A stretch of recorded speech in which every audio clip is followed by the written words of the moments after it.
Mind management, life transformation, power of thoughts आदि प्रेरणादायक एवं आध्यात्मिक वीडियोस के लिए सब्सक्राइब करें स्वामी मुकुंदानंद हिंदी यूट्यूब चैनल को और बेल आइकन को अवश्य दबाएं ताकि आपको ये वीडियोस मिले सबसे पहले। जैसे जीवन साथी के चयन में सावधानी रखनी चाहिए, इसी प्रकार से अपने व्यवसाय को चुनने में भी हमें ध्यान देना चाहिए। बल्कि जीवन साथी के साथ कम समय व्यतीत होता है और व्यवसाय में अधिक समय, तो हम अपने कार्य से यदि विश्व को कुछ दे सकें, इससे आत्मसंतोष मिलता है।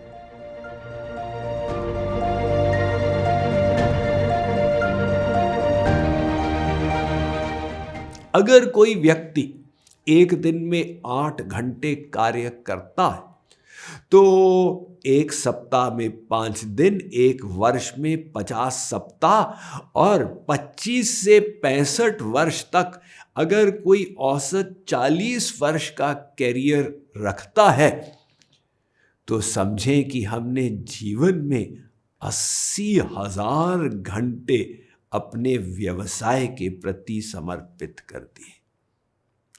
अब यदि उसमें आत्मतृप्ति न मिले, तो जीवन का कितना बड़ा भाग तो असंतोष में ही निकल गया।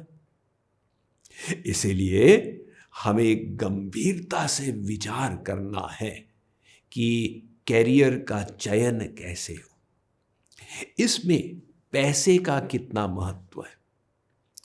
पैसे से आवश्यकता की सामग्री तो मिलेगी, किंतु संतोष आप एक एक क्षण क्या करते हैं उससे मिलता है। यदि हमारा व्यवसाय दिलकशा हो, एक एक क्षण आनंद देने वाला हो, तो फिर ऐसे व्यवसाय से हमें सुख मिलेगा।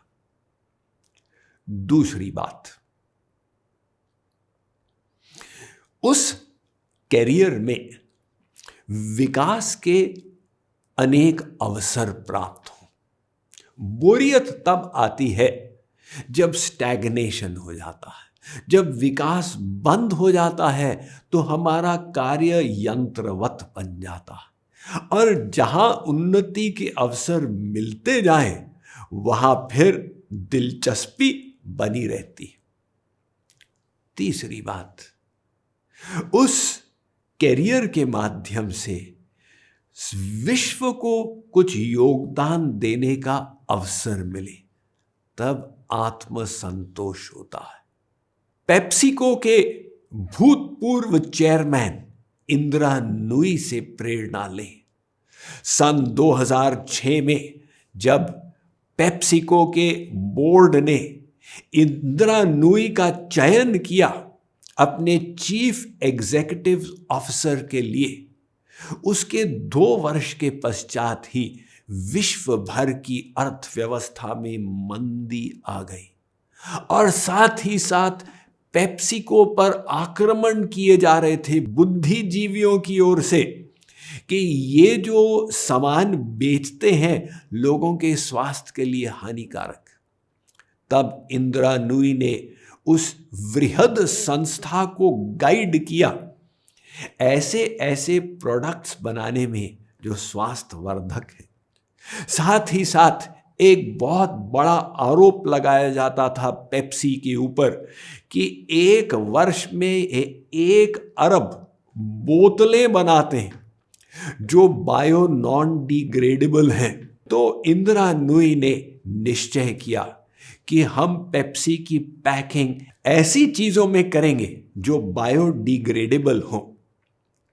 और साथ ही अमेरिका में इंदिरा नूई ने निश्चय किया कि हम रिन्यूएबल सोर्सेज ऑफ एनर्जी अर्थात ऊर्जा के अक्षय स्रोत का उपयोग करेंगे। परिणाम स्वरूप लोगों का दृष्टिकोण पेप्सिको के प्रति परिवर्तित हो गया। तो हम अपने कार्य से यदि विश्व को कुछ दे सकें, इससे आत्मसंतोष मिलता है। साथ ही साथ हमारा व्यवसाय अपने योग्यता के अनुरूप हो। अगर हम किसी क्षेत्र में निपुण हैं तो स्वाभाविक है कि हमें अच्छी नौकरी मिलेगी और उसमें भी श्रेष्ठ प्रोजेक्ट्स हमको दिए जाएंगे, और उनके करने में जब हमें सफलता मिलेगी तो भीतर से अच्छा लगेगा। एक बार एक चिड़ियाघर में ऊंट के बच्चे ने अपनी मां से पूछा कि मम्मी, हम ऐसे प्राणी क्यों हैं जिनकी पीठ पर कुबड़ बना हुआ है? मां ने कहा, बेटा, हम रेगिस्तान के प्राणी हैं, हमें लंबी यात्रा करनी पड़ती है, तो इससे हमारे शरीर को जल मिलता रहता है। अच्छा मम्मी, तो हमारे पलकों पर ये लंबे लंबे बाल क्यों रहते हैं? अरे बेटा, वो रेगिस्तान के बालू उड़ती है तो इन बालों से हमारी आंखों की रक्षा हो जाती। अच्छा मम्मी, और ये हमारे पैरों पर बड़े बड़े खुर क्यों होते हैं? अरे बेटा, रेगिस्तान में बालू गर्म रहता है तो ये बड़े खुरों के कारण हम आसानी से चल पाते हैं। बच्चे ने कहा, अच्छा मम्मी, अगर रेगिस्तान में रहने के लिए हमारे पास इतनी सुविधाएं हैं तो हम दोनों चिड़ियाघर में क्यों बंद हैं? अब देखिए, समस्या ये थी वो गलत जगह में थे। ऐसे ही हमारी जो योग्यता है उसके अनुसार हम कैरियर का चयन करें। एक और आश्चर्यजनक बात सुनिए, हमारा कार्य कठिन होना चाहिए। अब आप बुद्धि से सोचेंगे तो कहेंगे कि नहीं, ऐसा तो नहीं। यदि मैं आपको चॉइस दूं, कठिन काम करना चाहते हो या सरल, आप कहेंगे भाई सरल काम ही तो करना चाहते हैं। किंतु सरल काम करने से सेटिस्फैक्शन नहीं मिलता, और जब हम कठिन कार्य को संपन्न करते हैं तो अंदर से आत्म तृप्ति होती है। हाँ साहब, मैंने कुछ वर्थवाइल किया है। इसलिए कैरियर में कठिनाई हो, इतनी ज्यादा नहीं कि स्ट्रेस रहे हर समय, किंतु इतना सरल भी नहीं कि हमें चुनौती ही न मिले। और लास्ट पॉइंट, उस कैरियर में जो व्यक्तियों का माहौल मिलता है ये अनुकूल हो। पाया गया है कि लोग नौकरी को नहीं छोड़ते, बॉस को छोड़ते। जहां बॉस से तालमेल नहीं बैठा, लोग कहते हैं दूसरी नौकरी खोजते हैं। इसलिए सपोर्टिव माहौल भी आवश्यक है। आज हमने अपने कैरियर के चयन के संबंध में कुछ जानकारी प्राप्त की। श्रेष्ठ जीवन जीने हेतु अन्य स्वर्णिम नियमों की चर्चा हम इस श्रृंखला के आने वाले भागों में करते रहेंगे।